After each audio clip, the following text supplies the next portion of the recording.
awali walizuia shughuli za chama. Sasa zuio liliondoka, lakini kesi yao bado inaendelea. Wakati ule mwenyekiti Lissu aliomba kuongezwa kama Tundu Lissu, mwenyekiti wa Chadema, wakakataa. Sasa ameomba kuunganishwa kama mwenyekiti wa Chadema, na kesho tarehe 25 tunatarajia kwamba ataletwa mahakamani kwa ajili ya kwenda pamoja na mwingine kusikiliza maombi yake ya kuunganishwa kwenye kesi ile ya mali za chama. 4, juu ya kesi yake ya uhaini ambayo toka tarehe 24 mwezi wa pili ilikuwa haijapangiwa tarehe ya kuendelea kusikilizwa. Sasa kesi hiyo imepangiwa kuendelea katika mahakama ya rufaa tarehe 11 mwezi Juni mwaka huu. Mapambano yanaendelea mahakamani. Sasa rai yangu kwa Jaji Mkuu, bila kuingilia uhuru wa mahakama, pamoja na kuwa kesi imepangiwa tarehe mahakama ya rufaa 11 mwezi Juni, lakini wakifanya maamuzi pale mahakama ya rufaa juu ya maombi ya serikali, baada ya serikali kushindwa kwenye mahakama kuu, maamuzi yale ya mahakama ya rufaa yatapelekea kesi ile pengine kurejeshwa kuendelea mahakama kuu. Kwa hiyo itategemea tena ratiba ya kusikilizwa ya mahakama kuu. Sisi tunasema kwa sababu uhaini ndio kosa la juu zaidi katika Jamhuri ya Muungano, na mwenyekiti Lissu ameshakaa muda mrefu gerezani, pamoja na kupanga ratiba ya mahakama ya rufaa, mahakama ijiandae vile vile mahakama kuu kesi ikishuka isikilizwe kwa haraka, haki tendeke kwa haraka, kwa sababu sisi tunaamini Lissu sio mhaini. Tayari kwenye mahakama kuu mmeshaona ushahidi wa serikali ukipigwa chini, ukiwa hauna msingi, hili jambo liishe mahakamani. Lakini pamoja na hii njia ya mahakama ambayo inasubiria mpaka ratiba za mahakama, kusikilizwa mahakamani, uamuzi wa mahakama bila kuingilia uhuru wa mahakama, kuna njia nyepesi sana. Yaani hiyo hata wakitaka kesho kesi iondoke, inaondoka. Nayo ni DPP kupeleka hati mahakamani, inaitwa nolle prosequi, hati ya kutokuwa na nia ya kuendelea na kesi. Hati kama hiyo ilitumika, mtakumbuka mwaka 2021 aliyekuwa mwenyekiti wetu Mo alibambikiwa kesi ya ugaidi na Samia, akakaa miezi kadhaa gerezani. Baadaye DPP akapeleka nolle prosequi, hati ya kutoendelea na kesi ikafutwa. Kwa njia ya haraka sana, kwa sababu ishaonekana hii kesi haina maslahi ya taifa, hii kesi haina msingi wowote, Lissu sio mhaini. Njia ya haraka ni DPP, futa kesi ya Lissu.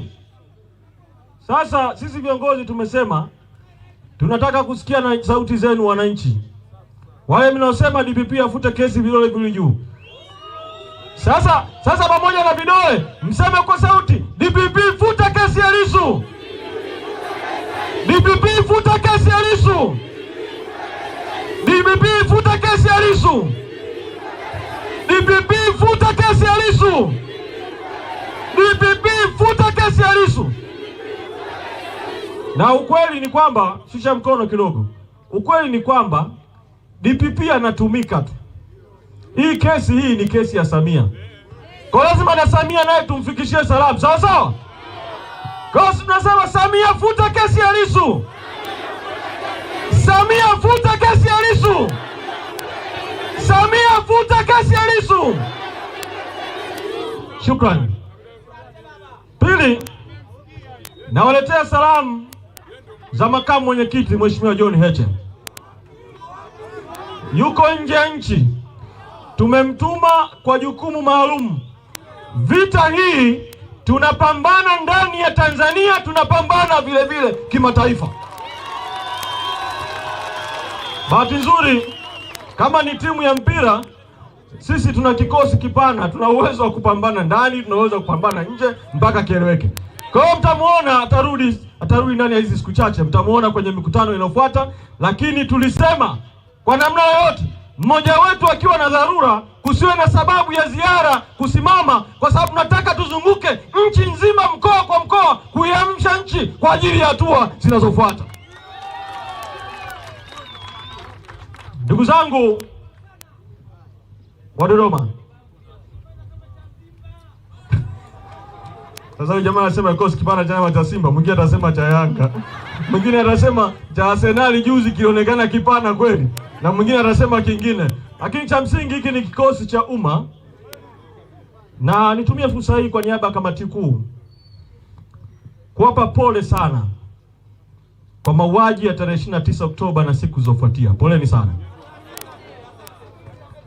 Sasa sisi viongozi tunazungumza, lakini mikutano yetu ni ya kusikia sauti zenu za ujumla na za mmoja mmoja pale inapowezekana. Kwa hili la mauaji hili, ningetamani hata wakati naendelea kuzungumza, kama kuna wananchi hata wawili tu ambao wana ujasiri wa kueleza kama walishuhudia mtu akiuawa au na taarifa za ndugu wa karibu kuuawa, unayetaka kuja hapa mbele. Wanaogopa kutekwa. Jana Peoples pale Arusha nilitoa nafasi, watu wawili wakawa na ujasiri wakaja bila kuogopa kutekwa. Jana wakati nafanya kikao cha ndani, kuna kijana mmoja mwana CCM anaitwa Sahiba, alishuhudia mauaji na jana akakata shauri kujiunga na Chadema. Kama Sahiba upo, uje usimulie kidogo tu kile ulichotusimulia jana. Kama upo njoo, lakini kama kuna mwingine anataka kuja aje, kama haogopi aje,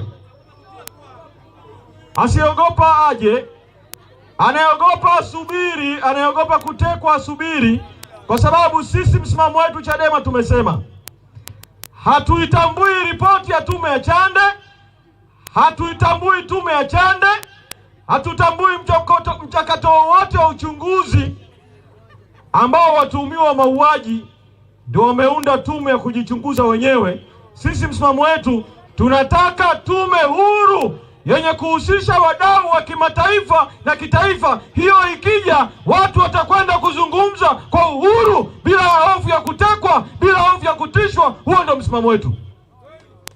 Sasa tulipotoa msimamo huo, watawala wanasema haya mauaji yametokea ndani Tanzania, hakuna sababu ya kuita watu wa nje, tuacheni tuchunguze mambo yetu ya ndani wenyewe. Sisi tunawaambia hapana, hatuamini watuhumiwa wa mauaji kujichunguza wenyewe. Tumekuja kwenu wananchi kuwauliza, wangapi mnaunga mkono kwamba jamii, vyombo vya kimataifa vije kuchunguza kwa uhuru mauaji ya Tanzania? Vyombo vya kimataifa vije, si ndio? Vyombo vya kimataifa vije, si ndio? Vyombo vya kimataifa vije, si ndio? Vyombo vya kimataifa vije, si ndio? Vyombo vya kimataifa vije, sawa sawa. Shukrani. Sasa sisi tumeweka msimamo vile vile, na tunaomba uwe msimamo wetu wote. Watawala dhalimu na batili wanajaribu kuwapa nembo watu waliowaua tarehe 29 Oktoba kwamba walikuwa ni watu wa vurugu. Walikuwa wengine wanasema si wa Tanzania, wengine wanasema walipewa rushwa. Kila mtawala anasema cha kwake cha kujaribu kuwapa jina baya marehemu. Sisi tumesema marehemu waliouawa tarehe 29 na kuendelea, iwe waliuawa barabarani wakiandamana, iwe walifuatwa majumbani, wote waliouawa ni mashujaa wa haki na demokrasia Tanzania wanaostahili kuenziwa. Peoples, niwaulize hili nalo, wangapi mnaunga mkono kwamba hawa waliouawa hawa ni mashujaa wa demokrasia, ni mashujaa wa haki, ni mashujaa wa demokrasia? Nashukuru sana. Ndugu zangu, Samia Suluhu Hassan wakati anapokea ripoti ya, tena sio ripoti ilikabidhiwa kimya pale, wakati anazungumzia hotuba ya Chande, Rais Samia alitangaza kwamba wataunda timu nyingine au tume nyingine, tume ya uchunguzi wa jinai, na hatimaye tume hiyo imeundwa siku chache zilizopita chini ya jaji wa mahakama ya rufani anaitwa Shabani Lila. Sisi tumeweka msimamo kuhusu hili vile vile. Mtakumbuka Mohamed Chande wakati anasoma hotuba kuhusu kinachoitwa ripoti yao ya uchunguzi, alisema tume imechunguza, imebaini vyanzo vya vurugu, na akataja vyanzo vya vurugu kuwa ni madai ya muda mrefu ya katiba mpya, madai ya muda mrefu ya wananchi kutaka uchaguzi wa haki, madai ya muda mrefu ya wananchi kuhusu viongozi kutokuwajibika, madai ya muda mrefu ya matatizo ya vijana ya ukosefu wa ajira. Akataja sababu mbalimbali, alafu baadaye akaachana na sababu ambazo ameziita vyanzo, akataja vichocheo. Akasema vichocheo ni kauli ya no reform no election, Oktoba tunatoka, na kauli nyingine na akazihusisha na wanasiasa, akahusisha na baadhi ya wanaharakati, baadhi ya viongozi wa dini. Alafu baadaye akahitimisha akasema wao hawatataja majina, wanafanya fact finding, lakini itaundwa tume nyingine kushughulikia hao. Sasa ndugu yangu anasema mbona Nywinywi haikutajwa? Si ndio? Sasa aliacha kuitaja Nywinywi kwa sababu alikuwa anajua Nywinywi inamuhusu Samia ambaye ndio ameiunda hiyo tume yake na mlipa posho. Sasa sisi tunasema, na huu msimamo tumeuweka bayana, moja, haiwezekani rais haramu batili ambaye hatokani na kura za wananchi ndio akaunda tume juu ya kushughulikia masuala ya jinai. Haiwezekani. Hilo la kwanza. La pili, tumeweka msimamo, sheria iliyotumika kuiunda hiyo tume inasema tume ni ya rais na ripoti ikipelekwa kwa rais ni mali ya rais. Ndio maana kwa sababu imetumika sheria ile ile, wakati wa kupokea ripoti ya Chande, Samia alisema hii ripoti ni mali yangu, mtu yoyote asiidai. Sasa kama ripoti ya kwanza ameifanya mali yake pamoja na kuwa imetumia pesa za walipa kodi, hatuwezi kuruhusu tena kukaa na tume ya pili ya kutumia vibaya pesa zetu, kodi zetu, alafu ripoti ni mali ya binafsi ya Samia. Tatu, kutokana na maelezo ya Jaji Chande ya kulenga kushughulikia alivyovita vichocheo, no reform no election, Oktoba tunatoka, tunaona bayana na kuacha vile vyanzo, katiba mpya, uchaguzi huru na haki, matatizo ya wananchi, viongozi kutokuchaguliwa na watu.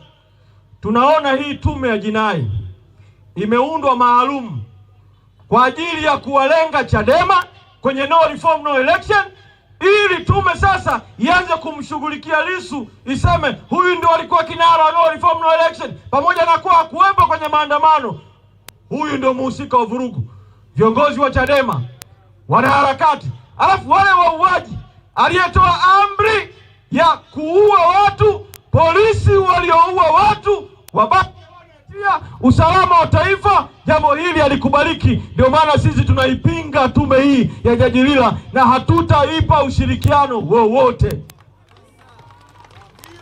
Sasa kwa kuwa hii tume na yenyewe inaweza ikajipendekeza kuja hapa Dodoma, wangapi wa Dodoma mnasema hamuikubali hiyo tume ya Jaji Lila, Shabani Lila, na hamtaipa ushirikiano wote? Hamtaipa ushirikiano wote, si ndio? Hamtaipa ushirikiano wote, si ndio? Asanteni sana.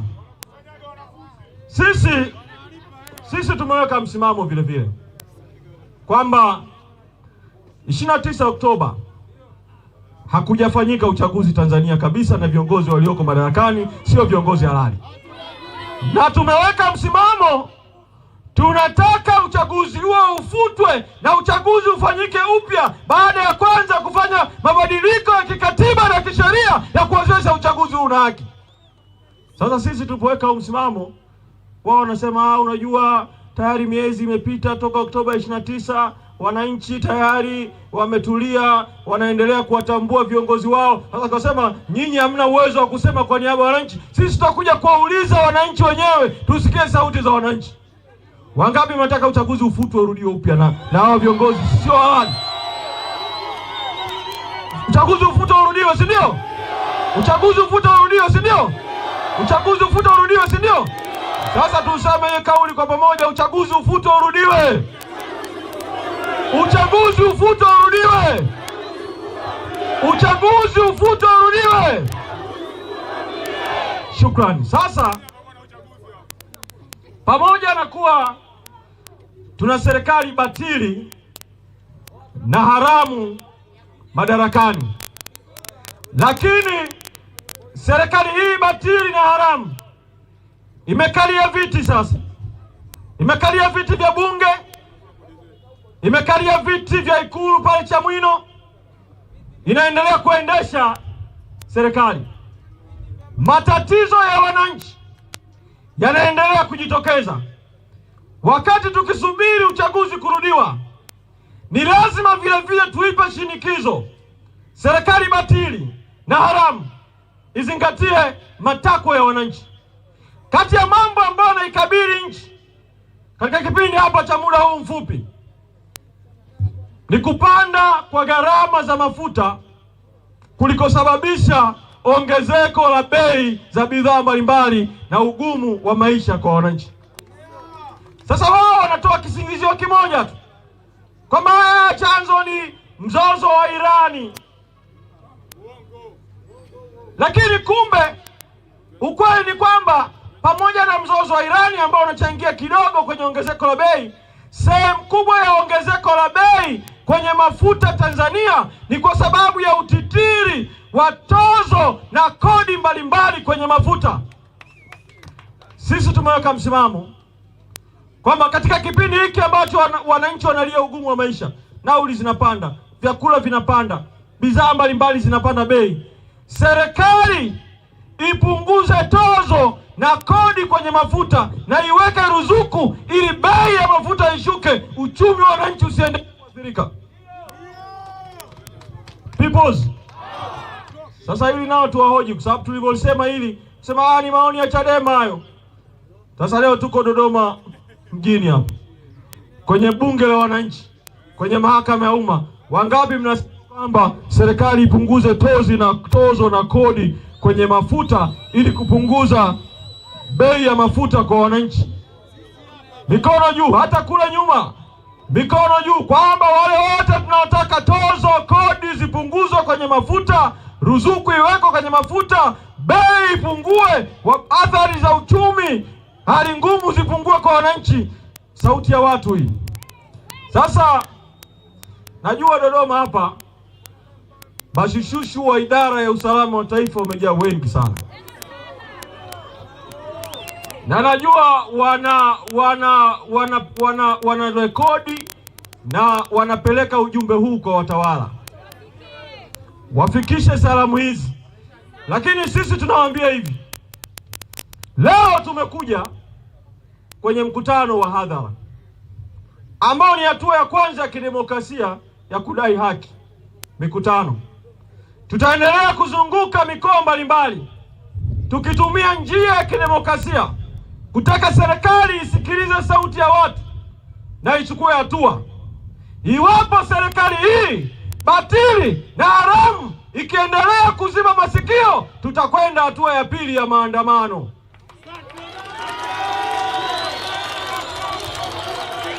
Maandamano kuhusu Tundu Lissu, maandamano kuhusu ugumu wa maisha, maandamano kuhusu uwajibikaji juu ya mauaji ya watu, maandamano juu ya katiba. Sasa ndugu yangu pale anasema tupe tarehe.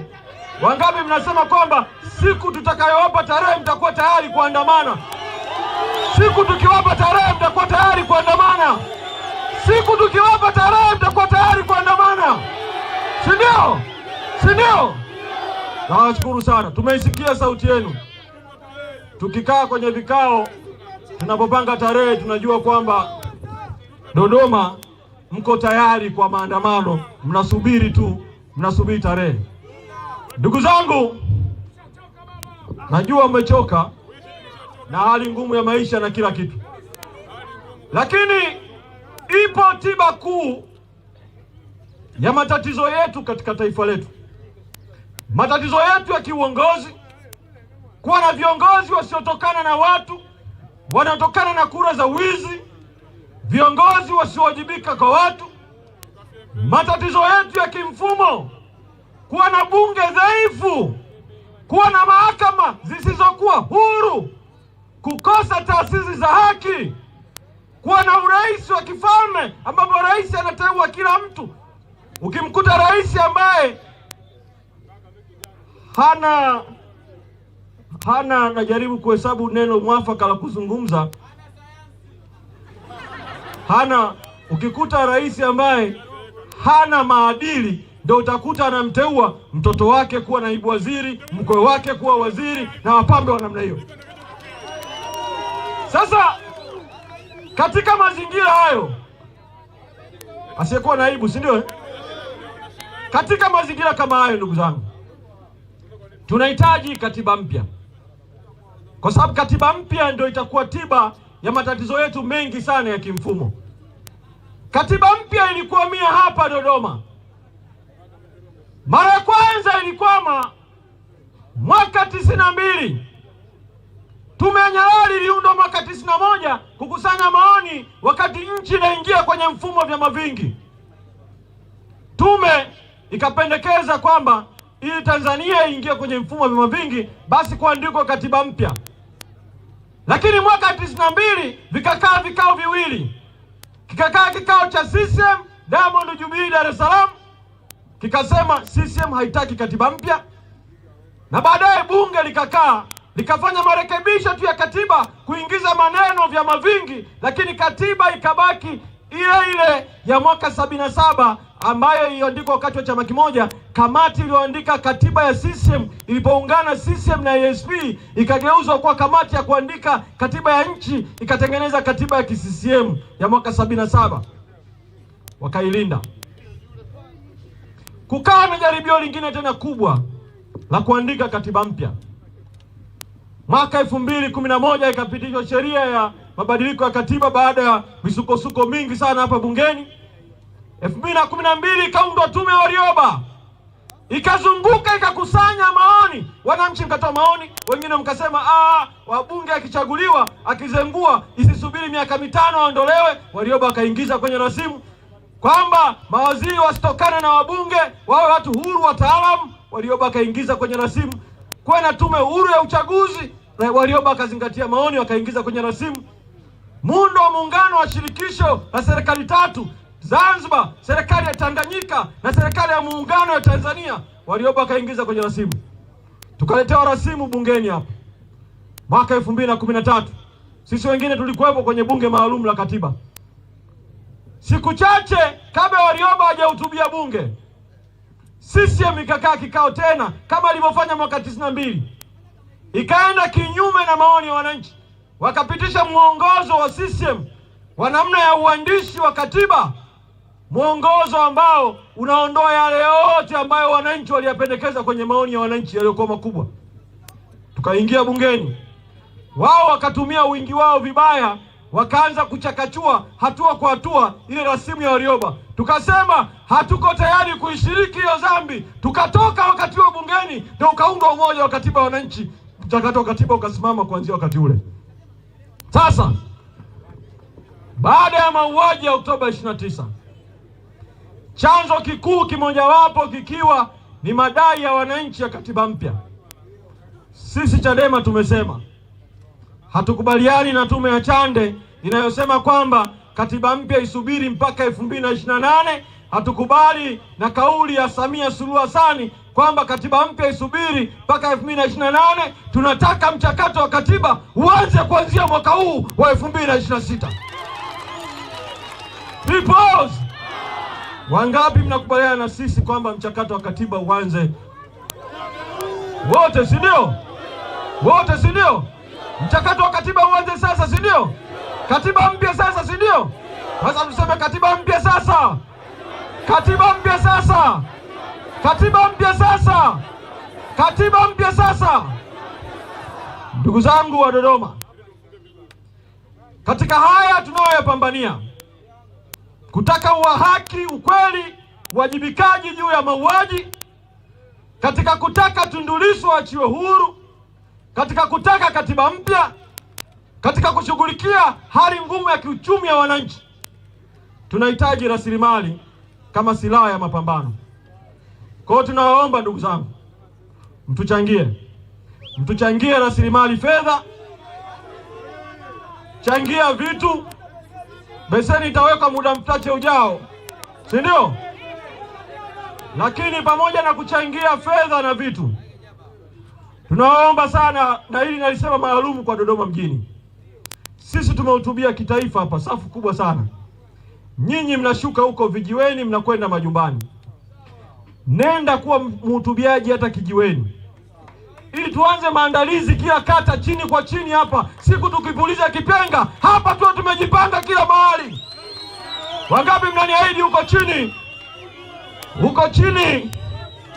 Huko chini mtakwenda kueneza ujumbe wa mabadiliko, ujumbe wa haki. Sasa haya mambo matatu haya nataka tuyakumbuke kwa salamu fupi tu. Mwenyekiti Lissu alikuwa akienda gerezani anafanya hivi, si ndio? Hebu tufanye kwanza ile salamu ya Lissu